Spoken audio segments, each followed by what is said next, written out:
Semuanya selamat datang. Pernah kepikiran gak sih apa rahasia di balik setiap proyek yang sukses? Dari mulai perusahaan raksasa sampai acara pensi di sekolah, pasti ada satu cetak biru tak terlihat yang bikin semuanya berjalan lancar. Nah, hari ini kita akan membahas cetak biru itu, yaitu manajemen. Coba deh bayangin, atau mungkin pernah ngalamin sendiri ya, kerja kelompok, tapi nggak ada yang mimpin. Semua orang punya ide sendiri-sendiri. Nggak ada yang tahu siapa harus ngerjain apa, dan ujung-ujungnya hasilnya berantakan kan?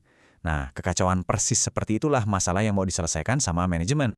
Tapi tenang aja, kekacauan itu bukan takdir kok. Ada loh sistemnya, semacam kerangka kerja yang memang dirancang khusus buat mengubah energi yang tadinya acak-acakan menjadi sebuah kemajuan yang terarah dan produktif. Yap, dan solusi itu namanya manajemen. Anggap aja ini tuh perpaduan unik antara seni dan ilmu. Seninya itu soal gimana kita memahami dan memotivasi orang lain, sementara ilmunya adalah tentang menggunakan proses-proses yang sudah terbukti ampuh untuk mencapai tujuan bersama secara efisien.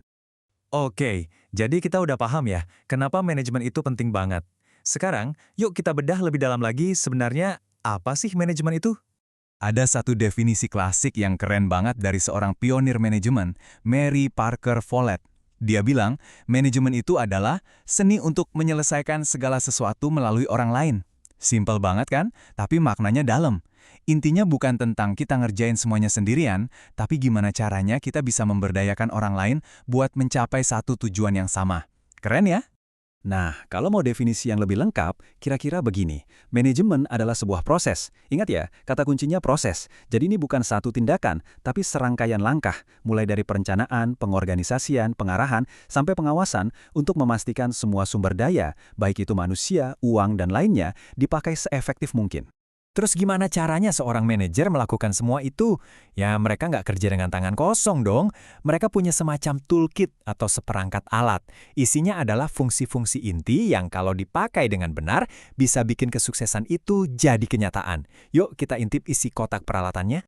Menurut seorang ahli manajemen, George Arteri, ada 4 alat utama di dalam toolkit ini. Biar gampang diingat, kita singkat aja jadi POAC. P untuk planning atau perencanaan, O untuk organizing atau pengorganisasian, A untuk actuating atau penggerakan, dan C untuk controlling atau pengawasan. 4 hal ini tuh kayak pilar yang menopang seluruh bangunan manajemen. Semuanya dimulai dari pilar pertama, planning atau perencanaan.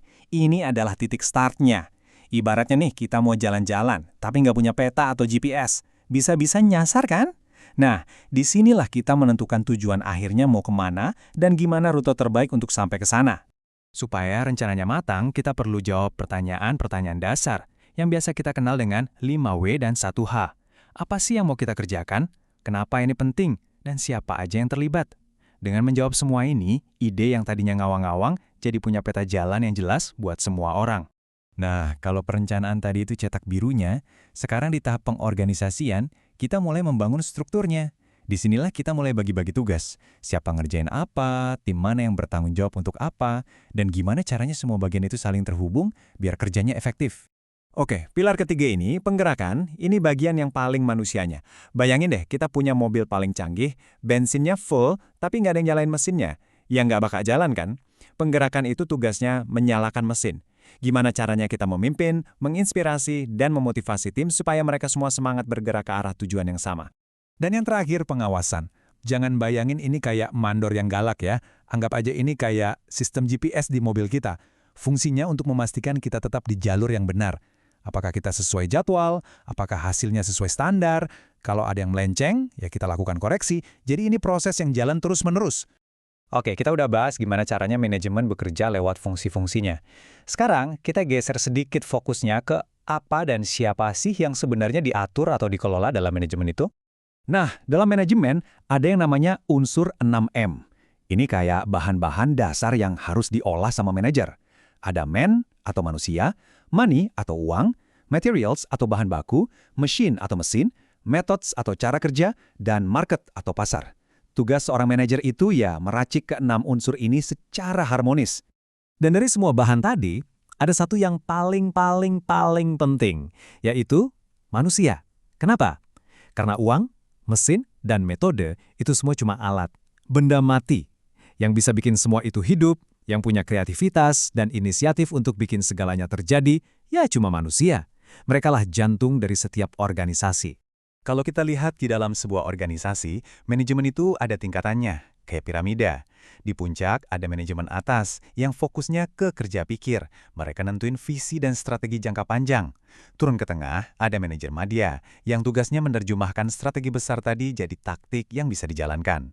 Dan di paling bawah ada manajer lini depan yang fokusnya ke operasional sehari-hari, memastikan semua tugas teknis berjalan dengan baik. Oke, teorinya keren banget ya, tapi mungkin ada yang nanya, ini tuh ada di dunia nyata nggak sih? Jawabannya, ada, dan ada di mana-mana. Tentu aja di perusahaan, setiap departemen, mulai dari produksi, marketing, keuangan, semuanya pakai prinsip manajemen. Tapi, jangan salah, penerapannya jauh lebih luas dari itu. Ini contoh yang sempurna. Coba deh ingat-ingat OSIS di sekolah. Mereka itu melakukan manajemen loh.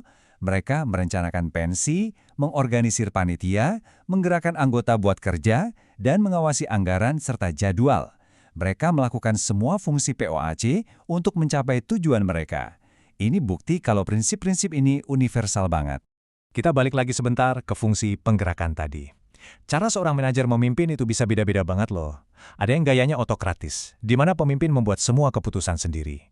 Ada juga yang demokratis, yang lebih suka ngajak timnya diskusi dan minta masukan. Mana yang lebih bagus? Nggak ada jawaban pastinya.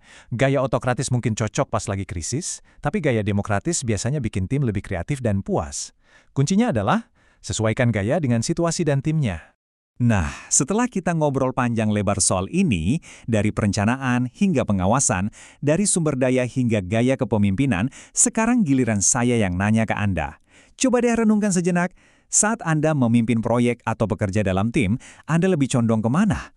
Apakah Anda seorang perencana yang teliti, seorang motivator yang hebat, atau seorang pengawas yang detail?